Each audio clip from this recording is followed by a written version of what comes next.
Good morning everyone. दोस्तों आज है 6 जून 2022 और हम लोग करने वाले हैं द हिंदू न्यूज़पेपर की एनालिसिस। मेरा नाम है सितेंद्र चौधरी और फिर से आपके लिए कुछ सिलेक्टेड टॉपिक्स लेके आया हूं। देखिए कल जो है प्रीलिम्स का पेपर था और आई होप सभी बच्चों ने पेपर जरूर देखा होगा। नहीं देखा है तो उसको जरूर देखें और उसको जो है एक बार एनालाइज भी करें कि कितने पेपर जो है वो क्वेश्चन करंट अफेयर से थे, कितने पॉलिटी से थे। और जहां तक लेवल की बात है इस बार काफी अच्छा लेवल आया है, तो आई वुड से कि मॉडरेट टू टफ। ठीक है, कुछ क्वेश्चन काफी टफ थे, कुछ क्वेश्चन जो है मॉडरेट लेवल के थे और जो इजी टाइप के क्वेश्चन थे ना इस बार वो काफी कम आए हैं। बट स्टिल ओवरऑल क्वालिटी बहुत बढ़िया थी पेपर की। और देखिए देखते हैं, कट ऑफ भी मुझे लगता नहीं बहुत ज्यादा यहाँ पे जाने वाला है, वो 90 ±2-3 रह सकता है पिछले साल के कंपैरिजन में। खैर आज कौन कौन से टॉपिक करने वाले हैं हम लोग वो जरूर देखते हैं। और आज हम लोग अपने चैनल के ऊपर जो है एनालिसिस भी लेके आने वाले हैं कल के पेपर की, तो उसको भी जरूर देखें। ठीक है, चलिए। तो पहला जो टॉपिक रहने वाला है दोस्तों फिशिंग कैट सेंसस के बारे में रहेगा। चिल्का लेक में जो पहली बार हुआ है, थोड़ा बहुत इन्फॉर्मेशन हम यहाँ के चिल्का लेक के बारे में भी लेंगे, इंपॉर्टेंट लेक है काफी। इथेनॉल ब्लेंडिंग के बारे में बात करेंगे क्योंकि पीएम मोदी जी ने यहाँ पे कुछ खास बात बोली है इस ब्लेंडिंग के बारे में। हमने जो टारगेट अचीव करना था उसके स्टेटस के बारे में बेसिकली ये आर्टिकल होने वाला है। हैवी पोल्यूशन इन रिवर्स, ये एक एनजीओ ने सर्वे किया है और उस सर्वे में क्या क्या फाइंडिंग्स आई हैं उसके बारे में बात करेंगे। और ये जो रिवर में पोल्यूशन होता है इसका रीजन क्या है, थोड़ा सा इसके बारे में भी जानने की कोशिश करेंगे। स्पेस स्टेशन इन चाइना, भैया चाइना ने बहुत ही तगड़ा एक माइलस्टोन यहाँ पे बना लिया है और उन्होंने कुछ अपने एस्ट्रोनॉट्स को भेजा है स्पेस स्टेशन के अंदर। तो चाइना के स्पेस स्टेशन के बारे में हम लोग थोड़ा बात करने वाले हैं। Project to track small vessels, ये थोड़ा सा देखेंगे क्या है। ईवी टोल्स देखेंगे, ये काफी इंपॉर्टेंट न्यूज है और अगले साल मुझे लगता है प्रीलिम्स या मेंस में यहाँ से डेफिनेटली एक क्वेश्चन बन सकता है, क्योंकि इस तरह की जो भी एमर्जिंग टेक्नोलॉजी होती है ना, जो नई नई टेक्नोलॉजी होती है जिससे हमारा लाइफस्टाइल चेंज हो जाता है, वहां से यूपीएससी बार बार क्वेश्चन पूछता है। तो मुझे लगता है इंपॉर्टेंट क्वेश्चन है ये। इंडो पैसिफिक इकोनॉमिक फ्रेमवर्क के बारे में बात करेंगे, जो कि इस बार जो क्वाड की मीटिंग हुई थी जापान के अंदर, वहां पे इसको बेसिकली यूएसए के द्वारा लॉन्च किया गया है। इसका पूरा देखने वाले हैं क्या है, इसका कंसर्न्स क्या है, प्रोविजंस क्या है, वो थोड़ा सा देखेंगे। तो ये कुछ टॉपिक हम लोग डिस्कस करने वाले हैं। आज का न्यूज़पेपर अगर आप खोल के देखोगे ना, बहुत सारे टॉपिक आपको इंपॉर्टेंट खास लगेंगे नहीं। बड़ा मुश्किल से खोज के जो है कुछ टॉपिक्स आपके लिए निकाल के लेके आया हूं। एक बार ब्रीफली देख लेते हैं फ्रंट पेज में क्या न्यूज है। एमिड ग्लोबल आउटरीच बीजेपी रिएक्ट, देखिए बीजेपी के 2 स्पोक्स पर्सन थे और उन्होंने मोहम्मद साहब के खिलाफ कुछ गलत टिप्पणियां कर दी थी, जिसकी वजह से दुनिया भर में आउटरीच हो गए हैं। यूएई, दुबई, ईरान, इराक सभी ने जो है इंडिया की सरकार से सफाई मांगी है और हमारे डिप्लोमेट्स को नोटिस भेजा है, जिसके बाद बीजेपी की सरकार ने अपने दोनों स्पोक्स पर्सन को सस्पेंड कर दिया है। और बीजेपी ने कहा कि हम सभी रिलीजन्स को जो है रिस्पेक्ट करते हैं।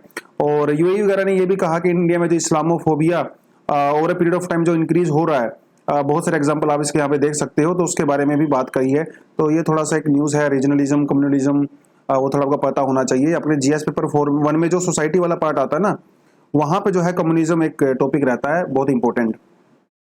ये बहुत एक अनफॉर्चुनेट इंसिडेंट हुआ है उत्तराखंड के अंदर और एक नेशनल हाईवे 94 के ऊपर, जो कि उत्तरकाशी डिस्ट्रिक्ट में पड़ता है। तो कुछ पिलग्रिमेजेस थे जो यमुनोत्री जा रहे थे बेसिकली, और रास्ते में उनकी बस का एक्सीडेंट हो गया और वो खाई में गिर गई, जिसकी वजह से 28 लोग यहाँ पे अनफॉर्चुनेट उनकी डेथ हो गई है और 3 लोग इंजर्ड हैं। और उसके बाद इनको जो है कुछ एक्स ग्राशिया जो अनाउंसमेंट किया गया है। एक्स ग्राशिया के अनाउंसमेंट में ये होता है कि मतलब जो हमारा जो नेशनल डिजास्टर जो रिलीफ फंड होता है उसके अंदर ये बाय डिफॉल्ट दिया जाता है। तो जिनकी डेथ होती है उनको 2 लाख रुपए और जिन जो इंजर्ड होते हैं उनका 50,000 रुपए। इसके अलावा जो है स्टेट गवर्नमेंट अपने अलग से भी कुछ यहाँ पे देख सकती है। एक्स ग्राशिया तो मतलब बाय डिफॉल्ट होता है। कोविड-19 के केस में भी हम लोगों ने एक्स ग्राशिया की बात किया था, तभी हम लोगों ने कुछ कंपनसेशन की बात किया था। तो इस तरह के अनफॉर्चुनेट इंसिडेंट होते हैं, बहुत सारे इंसिडेंट। तो जो है वो हमारे जो रोड्स होते हैं, देखिए अगर आप इस रोड पे कभी जाओगे ना, मैं 2-3 साल पहले गया था, बहुत ही डेंजरस रोड है। और यमुनोत्री गया था मैं दिसंबर के महीने में, काफी ठंडी भी पड़ रही थी और वहां पे लैंडस्लाइड वगैरह भी खूब होते हैं और रोड भी बहुत कच्ची सी रोड है, पतली रोड रहती है उत्तरकाशी से जब ऊपर जाते हो। तो वो भी एक रीजन हो सकता है। अभी रीजन तो खैर यहाँ पे कोई इन्होंने बताया नहीं कि इसका क्या रीजन रहा, बट बहुत अनफॉर्चुनेट इंसिडेंट हुआ, ऐसा होना नहीं चाहिए। आगे बढ़ते हैं, दोनों आर्टिकल हम लोग अलग से कवर करेंगे। तो जो पहला आर्टिकल हमारे पास वो है, देखिए कल जो है थोड़ा सा हम लोग लेट हो गए, एनीवेज कोई फर्क नहीं पड़ता, जब जागो तभी सवेरा। कल दोस्तों एनवायरमेंट डे था और हम सेलिब्रेट किया, पूरी दुनिया भर में सेलिब्रेट किया गया इसको, जो कि यूनाइटेड नेशन के द्वारा मनाया जाता है। स्टॉकहोम कन्वेंशन हुई थी 1972 में।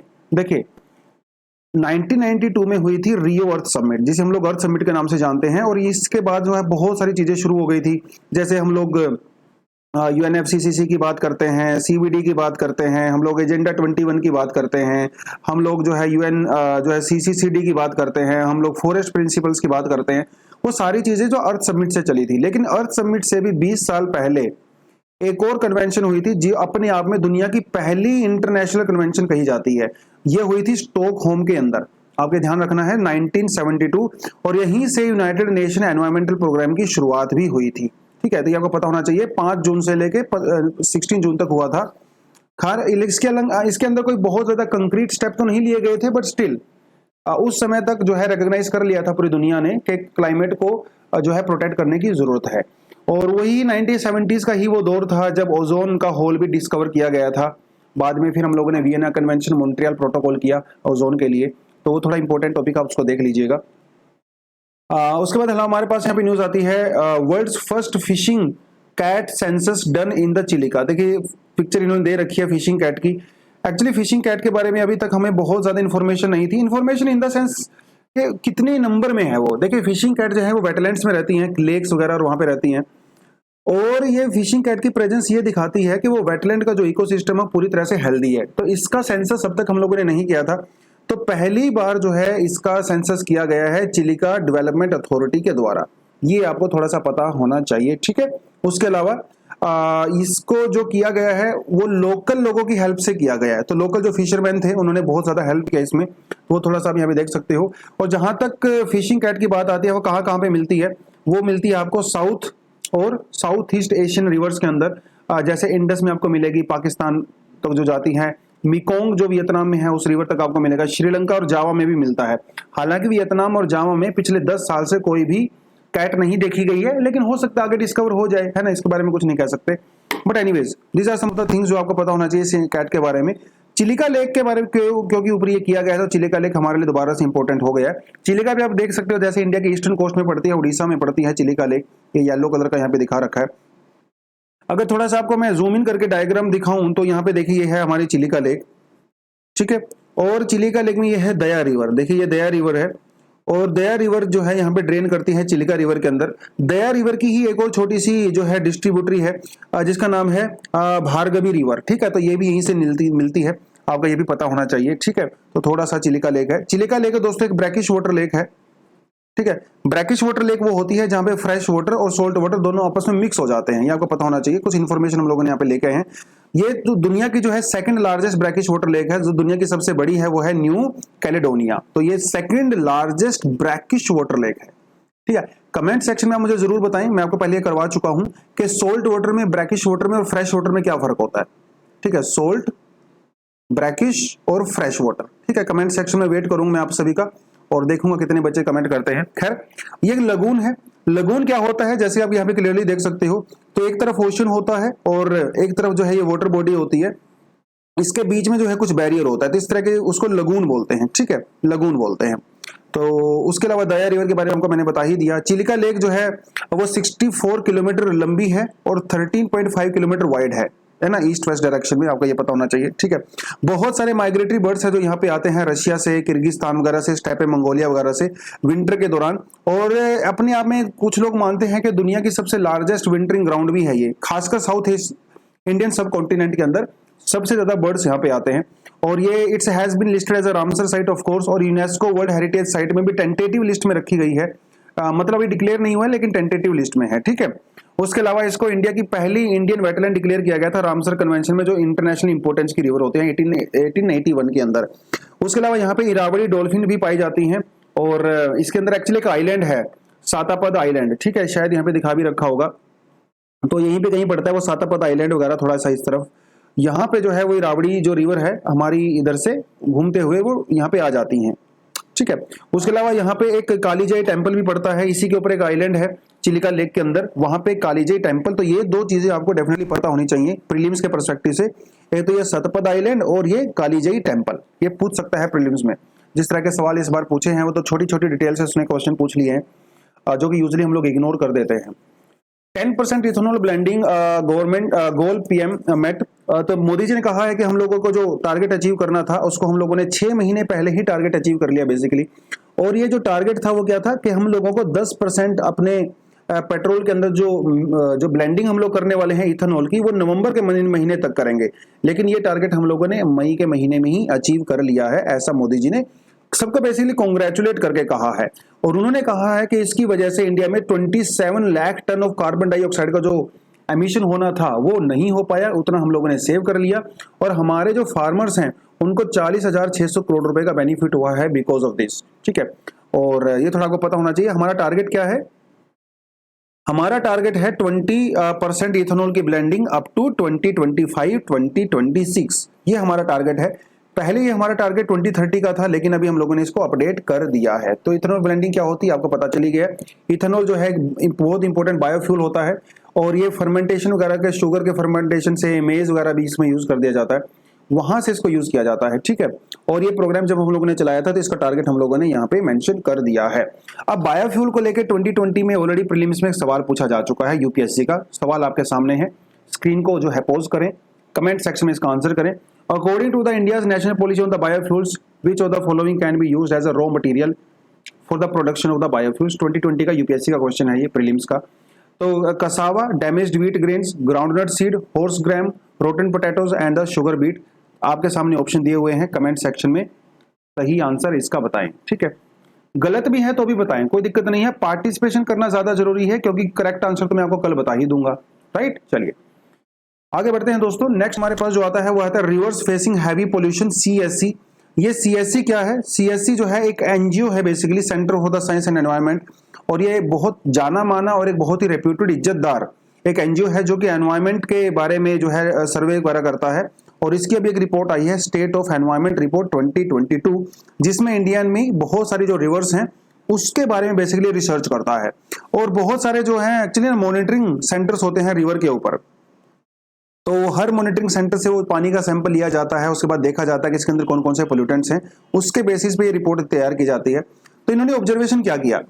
इनकी ऑब्जर्वेशन ये है कि 3 ऑफ द एवरी 4 रिवर, मतलब 4 रिवर में से हर तीसरी रिवर के अंदर जो है इंडिया में पोल्यूशन पाया गया है, टॉक्सिक मेटल्स पाए गए हैं, जैसे लेड, आयरन, निकल, कैडमियम, आर्सेनिक, क्रोमियम और कॉपर।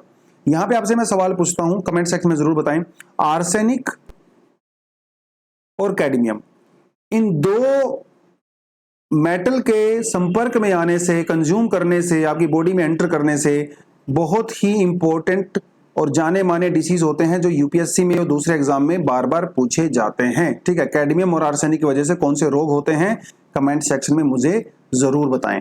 उसके अलावा गंगा भी भैया काफी पोल्यूटेड है, तो नमामि गंगे प्रोग्राम जो लॉन्च किया था सरकार ने, उसके बहुत ज्यादा सक्सेस यहाँ पे नजर नहीं आ रही है। इनका मानना है कि लेड, आयरन, निकल, कैडमियम और आर्सेनिक के पोल्यूटेंट्स, हैवी मेटल्स पाई गई हैं हमारी गंगा रिवर के अंदर भी।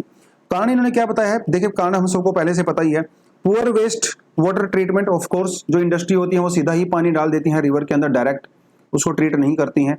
इंडिया में 70% जो सीवेज है वो बिना ट्रीटमेंट के ही रिवर के अंदर एंट्री होती है। उसके अलावा एग्रीकल्चर और डोमेस्टिक हाउस होल्ड से भी पोल्यूशन जो है वो रिवर्स के अंदर जाता है। उसके साथ साथ जो है सीएससी ने 1-2 चीजें और बोली हैं कोस्टलाइन इरोजन के बारे में। इन्होंने बात की है कि इंडिया में जो है 1990 से लेकर 2018 के बीच में काफी ज्यादा कोस्टल इरोजन भी हुआ है, और वो वेस्ट बंगाल में काफी ज्यादा कोस्टल इरोजन हुआ है। कोस्टल इरोजन के कारण भी आपको पता होने चाहिए। जैसे एक तो सबसे बड़ी बात है साइक्लोन, तो साइक्लोन जो है काफी ज्यादा फ्रीक्वेंट हो गया over a period of time, तो उसकी वजह से सोइल इरोजन होता है।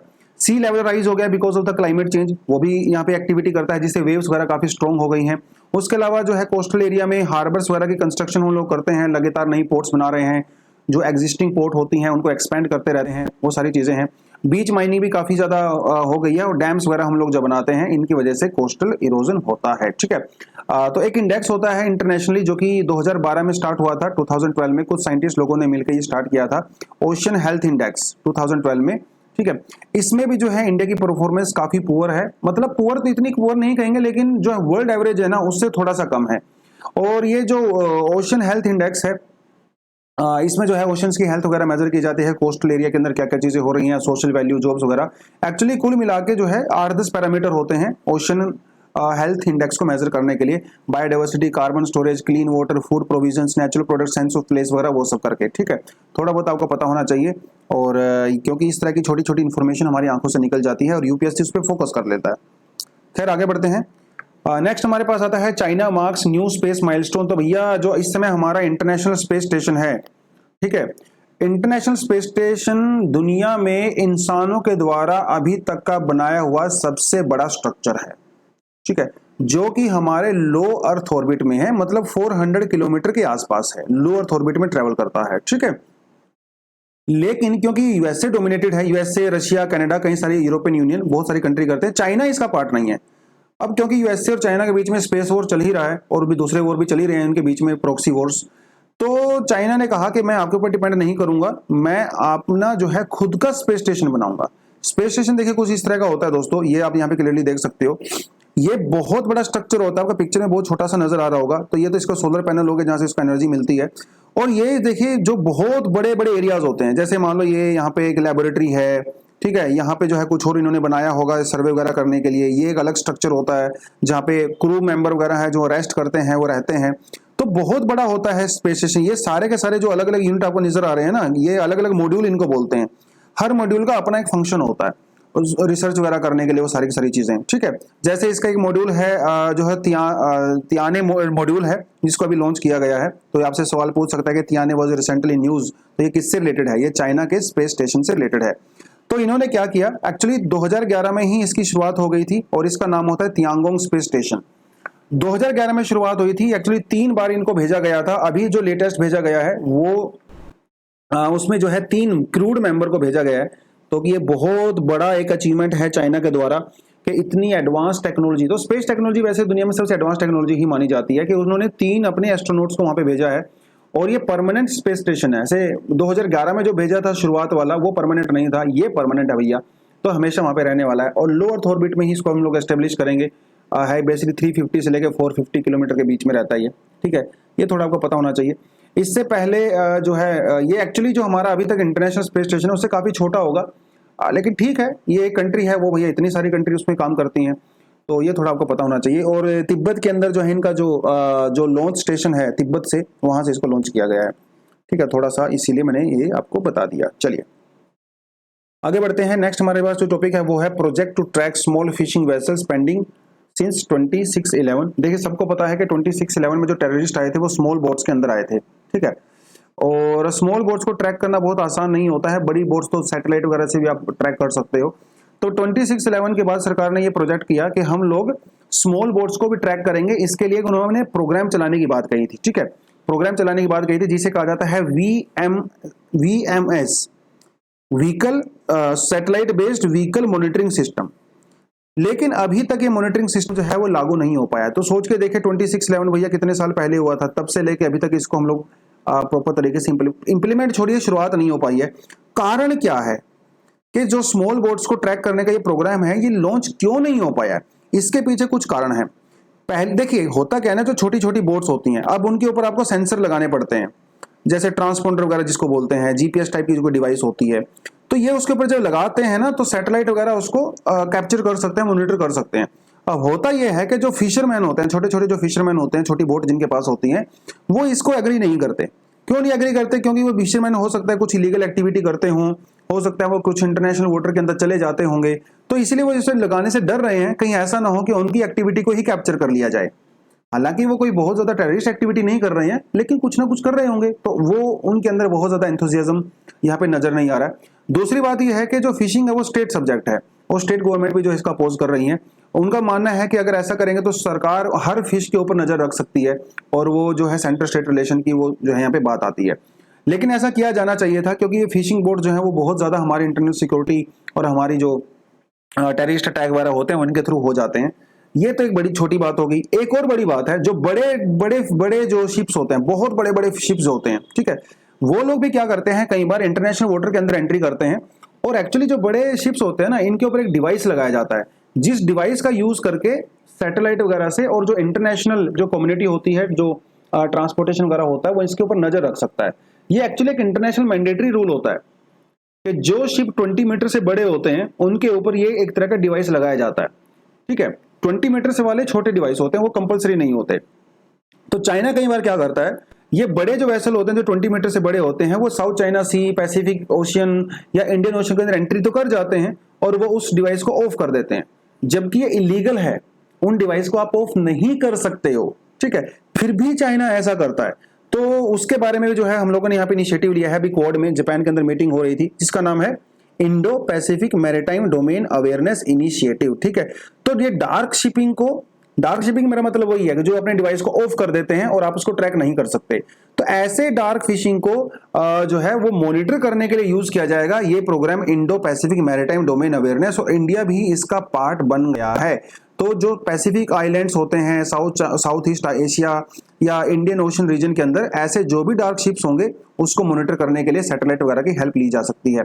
इसके अलावा इंटरनेशनली भी एक आईयूयू फिशिंग होती है। आईयूयू फिशिंग का मतलब होता है कि जो इलीगल, अनरिपोर्टेड और अनआइडेंटिफाइड या फिर अनरेगुलेटेड जो फिशिंग होती है, जो कि इलीगल होती है ओवरऑल, उसको कंट्रोल करने के लिए दो कानून बने हुए हैं इंटरनेशनली। पहले का नाम है केप टाउन अग्रीमेंट और दूसरे का नाम है द पोर्ट्स स्टेट मेजर्स, ठीक है, agreement on the port state matter. लेकिन इंडिया इसका सिग्नेटरी नहीं है, ठीक है, वो अलग बात है। तो ये जो बड़े बड़े शिप्स के ऊपर जो टारगेटिंग की जाती है, मॉनिटरिंग की जाती है, उसको बोलते हैं ऑटोमेटिक आइडेंटिफिकेशन सिस्टम, लेकिन चाइना उसको ऑफ कर देता है, जैसा को बता ही दिया मैंने, ठीक है।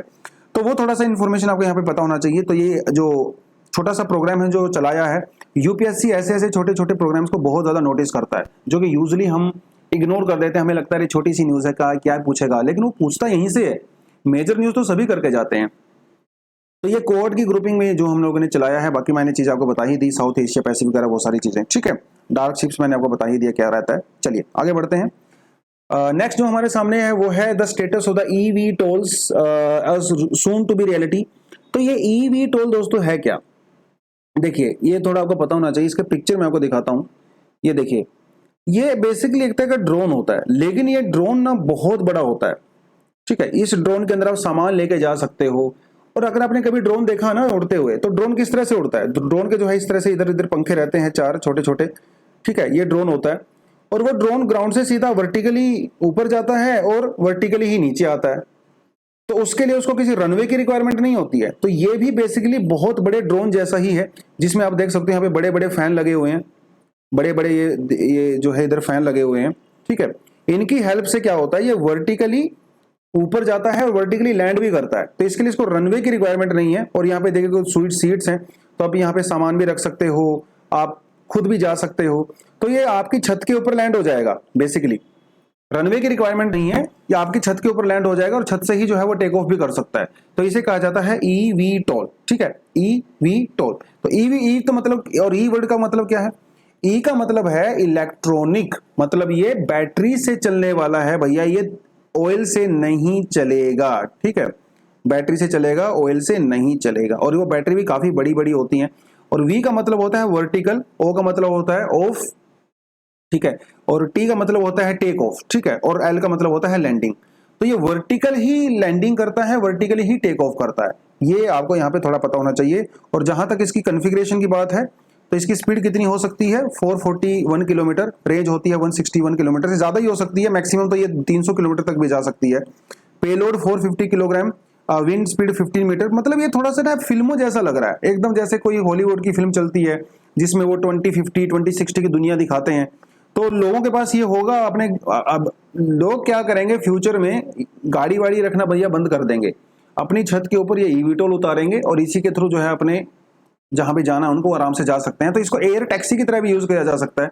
हॉस्पिटल्स वगैरह में जो पेशेंट्स होते हैं उनको ट्रांसफर करने के लिए यूज किया जा सकता है, सामान वगैरह के लिए यूज किया जा सकता है इसको, एज अ ड्रोन, है ना, सप्लाई वगैरह करते हैं। तो बहुत ही एक इनोवेटिव सा फ्यूचरिस्टिक्स आइडिया है।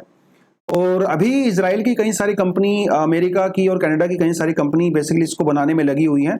अमेरिका और कनाडा में तो इसको बना भी लिया गया है और उनकी एयरफोर्स के अंदर भी कहीं ना कहीं इसको डिप्लॉय किया गया है। तो इंडिया में ये न्यूज में क्यों है, इंडिया में इसलिए न्यूज में है क्योंकि हमारे जो एविएशन मिनिस्टर हैं उन्होंने अभी थोड़े समय पहले बेंगलुरु में एक इंडिया आइडिया कनक्लेव हो रहा था, जिसमें उन्होंने ईवीटोल बनाने वाली कंपनीज को इंडिया में बेसिकली इन्वाइट किया था कि आप हमारे यहाँ पे आइए, आराम से इसको बनाइए, हम आपको जगह देंगे, टेक्नोलॉजी देंगे। टेक्नोलॉजी तो खैर उनके पास है ही, पैसा वैसा जो चाहिए, तो हेल्प चाहिए टेक्निकल, वो हम प्रोवाइड करा सकते हैं। बेसिकली इंडिया में हम लोग इस टेक्नोलॉजी को डेवलप करना चाहते हैं। तो ये बहुत ही एक इनोवेटिव आइडिया है। होम डिलीवरी करना है सामान का, रिक्रिएशन पर्पज के लिए इसको यूज कर सकते हैं। रिक्रिएशन पर्पज में से किसी की शादी है तो दूल्हा जो है वो ईवीटोल में आ रहा है भैया। अब तक तो घोड़ी पे आते थे, है ना, फिर लोग लैम्बोर्गिनी में आने लगे, तो आने वाले समय में ईवीटोल में आने लगेंगे। तो ये कुछ कुछ इस तरह का है। ईवीटोल बड़े ही एक इनोवेटिव और साइंस फिक्शन टाइप का एक चीज़ है, लेकिन वही है, जो साइंस फिक्शन होता है कभी ना कभी वो रियलिटी बन ही जाता है। लेट्स होप इंडिया में कब आता है। बहुत सारे चैलेंजेस हैं इसको लेके, डेफिनेटली ट्रांसपोर्टेशन की समस्या है, वो सेफ्टी की समस्या है। बाई चांस वो चलते चलते फेल हो गया तो क्या करोगे, वो भी समस्या बहुत बड़ी है ना। और जो बैटरी है इसकी वो बहुत बड़ी है, और बैटरी को बनाने में भी एनवायरमेंटल का डिस्ट्रक्शन होता है, तो कुछ चैलेंजेस भी हैं डेफिनेटली। खैर, जब चैलेंज होंगे तो सोल्यूशन भी होंगे। फ्यूचर में बड़ा इंटरेस्टिंग रहने वाला है। तो मतलब मजे की बात यह है कि हमारी लाइफ टाइम में ही हो जाएगा, बहुत ज़्यादा साल हमें वेट करने की इसकी जरूरत नहीं है। नेक्स्ट हमारे पास जो आता है दोस्तों वो है IPEF holds promise but there are perils too. ये थोड़ा सा पता होना चाहिए। बहुत ज़्यादा कॉम्प्लिकेशन में आपको मैं नहीं लेके जाऊंगा इसके बारे में, बट स्टिल जैसे हमारे पास एक RCEP है, ठीक है, और TTP है। RCP और TTP का जो है इंडिया मेंबर नहीं है। इंडिया ने तो RCP से बाहर ही निकल गया था, और यूएसए जो है वो TTP से बाहर निकल गया था। चाइना जो है यहाँ पे बहुत बड़ा एक मेंबर है। तो एक्चुअली एक तरह का ये फ्री ट्रेड अग्रीमेंट है। तो इस तरह के फ्री ट्रेड अग्रीमेंट से यूएसए बाहर है, जिसकी वजह से बहुत सारी कंट्री जो पैसिफिक ओशन के अंदर है वो एक ट्रेड का बेनिफिट नहीं उठा सकती। और आपको ये पता है कि यूएसए और चाइना के बीच में जो है ट्रेड वॉर चल रहा है। तो यूएसए जो है कुछ कंट्री को अपने साथ लेके चलना चाहता है, जिससे वो उनकी ट्रेड बढ़ा सके। बेसिकली चाइना को काउंटर करना चाहता है अमेरिका इसके through.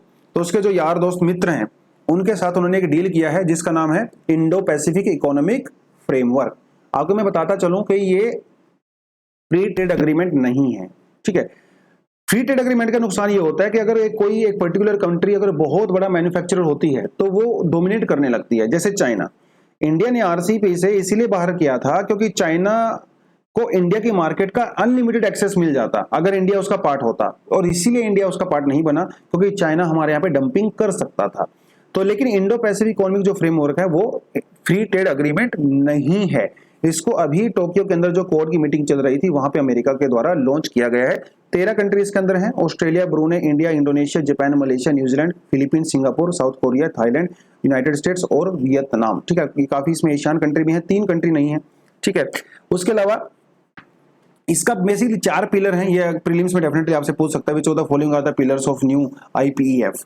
Supply chain resilience. Supply chain resilience आप समझ ही गए होंगे, जैसे कोविड-19 के दौर में क्या हुआ, क्योंकि दुनिया भर में मार्केट जो है बंद हो गई थी, लॉकडाउन चले गए थे, जिसकी वजह से सप्लाई नहीं हो रही थी। तो बेसिकली दुनिया में आज जो सामान आता है वो कोई एक कंट्री से नहीं आता है, बहुत सारी कंट्री से आता है। भैया आपके हाथ में जो आईफोन है ना, वो आईफोन जो है वो कम से कम जो है 130 कंट्री से सामान आया था तब बना था।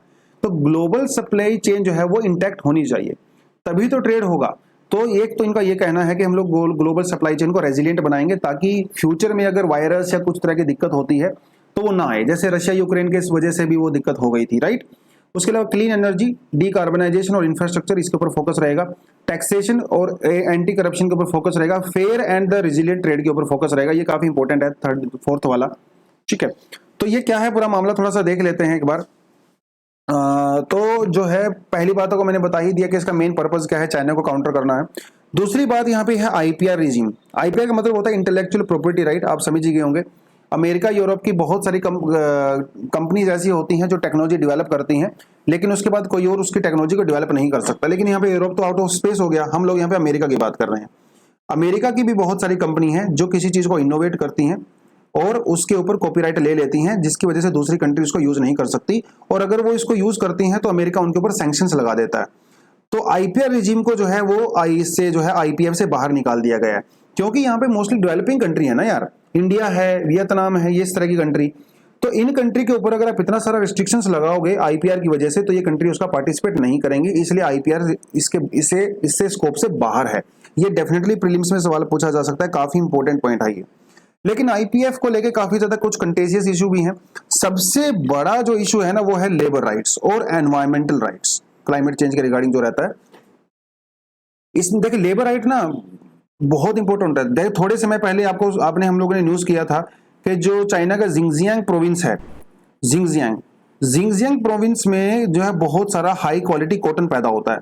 तो बहुत सारी टेक्सटाइल कंपनीज जो कि फैशन इंडस्ट्री में बहुत बड़े बड़े नाम हैं जिनके, उन्होंने जिंगजियांग से अपनी फैक्ट्रियां बंद कर दी थी, क्योंकि उनका यह मानना था कि जिंगजियांग में ह्यूमन राइट वायलेशन होता है और जिंगजियांग में चाइल्ड लेबर किया जाता है और वहां पे स्लेव ट्रेड होती है, मतलब स्लेव लेबर कह सकते हो, ठीक है, जिसकी वजह से उन्होंने कंपनी बंद कर दी थी। तो ये लेबर राइट्स को लेके कुछ कंपनियां बहुत ज्यादा स्ट्रिक्ट रूल अपनाती हैं, और बहुत सारी कंपनी का ऐसा मानना भी है कि इंडिया में भी काफी ज्यादा चाइल्ड लेबर होता है, जिसकी वजह से वो अपनी जो है बंद कर सकते हैं। बेसिकली ही कई बार ऐसा माना जाता है कि ये इन कंट्री का बहाना होता है। अगर मान लो अमेरिका को, यूके को, जर्मनी को किसी कंट्री में अपनी फैक्ट्री बंद करनी होती है ना, तो उनके ऊपर आरोप लगा देता है कि भैया तुम्हारे यहाँ तो चाइल्ड लेबर होता है, इसलिए मैं अपनी फैक्ट्री को बंद कर रहा हूँ। तो वो सारी की सारी चीजें, ये सबसे बड़ा कंटेजियस इशू है अभी इस IPF को लेके, इसमें देखना रहेगा। एनवायरमेंटल क्लाइमेट चेंज मुझे नहीं लगता पर्सनली बहुत बड़ा कंसर्न है, क्योंकि हालांकि इंडिया बहुत बड़ा एमिट करता है CO2, लेकिन America is the biggest emitter also, ठीक है। तो लेबर राइट्स के बारे में थोड़ा सा यहाँ पे बात की गई है। क्रॉस बॉर्डर डेटा फ्लो, ये भी काफी बड़ी इंपॉर्टेंट न्यूज यहाँ पे है। देखिए अभी देखिए क्या होता है ना, आजकल जो जितनी भी इकोनॉमी है वो डाटा बेस्ड इकोनॉमी है ना। आजकल जो है डेटा ही सब कुछ है। तो होगा क्या, इन कंट्री के बीच में डेटा एक दूसरे से ट्रांसफर होता रहता है। जैसे मान लो अमेरिका की कोई कंपनी है, वो इंडिया में है, तो इंडिया में उसके जो कस्टमर होंगे उसका डेटा अमेरिका चला जाता है एंड वाइस वर्सा। तो ये डेटा प्रोटेक्शन को लेके जो है बहुत बड़ा इशू है, और इंडिया में अभी तक डेटा को लेके कोई बहुत ज्यादा पक्का कानून नहीं है कि वो डेटा इंडिया में ही स्टोर होना चाहिए, बाहर की कंपनी भी उसको कर सकती हैं। जैसे BPO इंडस्ट्री है ना, बिजनेस प्रोसेसिंग जो आउटसोर्सिंग रहता है, BPO में क्या होता है, हमारे पास अब इंडिया तो BPO का हब माना जाता है दुनिया भर में, तो हमारे पास अमेरिका के बहुत सारे कस्टमर्स के फोन नंबर होते हैं, उनका एड्रेस होता है, उनकी पूरी डिटेल होती है। तो ये भी जो है क्रॉस बॉर्डर डेटा जो है वो स्टोर किया जाता है। तो ये भी एक बहुत बड़ा कंटेजियस इशू यहाँ पे रहने वाला है फ्यूचर में, कि एक डेटा को लेके सारी की सारी कंट्री किस तरह से चीजें करने वाली हैं, ठीक है। तो यही था इसके बारे में पूरा। और एक्चुअली अभी क्या है ना, अभी ये सिर्फ इनिशियल फेज में है। अभी अमेरिका ने इसकी एग्जैक्टली टर्म्स एंड कंडीशन बताई नहीं है, क्या होगा एग्जैक्टली, किस तरह से टेक्नोलॉजी ट्रांसफर होगी।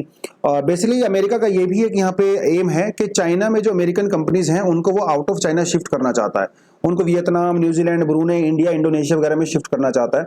क्योंकि 1990 के बाद जब USA का डिसइंटीग्रेशन हुआ और अमेरिका, चाइना ने अपनी इकोनॉमी को खूब ज्यादा ओपन कर दिया था, उसके बाद से अमेरिका की बहुत सारी कंपनियों ने चाइना के अंदर अपनी फैक्ट्री को सेटअप किया था।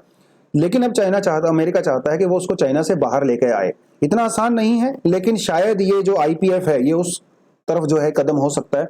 इंडिया इसका मेंबर इसलिए बना है क्योंकि इंडिया को यहाँ पे एक अपॉर्चुनिटी नजर आ रही है कि हो सकता है बहुत सारी अमेरिकन कंट्रीज वो इंडिया के अंदर भी आ सकती हैं, अगर इंडिया अपने यहाँ पे कुछ कानून वगैरह के अंदर चेंजेस करता है, ठीक है। तो ये था पूरे का पूरा। कल हम लोगों ने कुछ MCQs आपसे पूछे थे, तो पहले MCQ का आंसर हो जाता है आपका 1, 2 एंड 3। तो करेक्टली मैच है।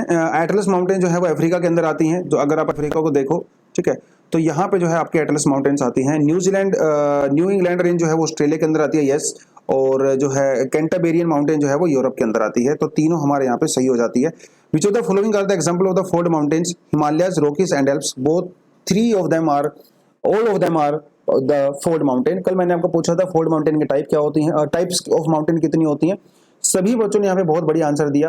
फोल्ड माउंटेन होती है हमारे पास, ब्लॉक माउंटेन होती है हमारे पास, और हमारे पास वोल्केनिक टाइप ऑफ माउंटेन भी होती हैं, ठीक है। जो वोल्केनिक इरप्शन होता है तो वहां से भी कुछ माउंटेन्स वगैरह बन जाती है हमारे पास। एनीवेज, तो बहुत बढ़िया।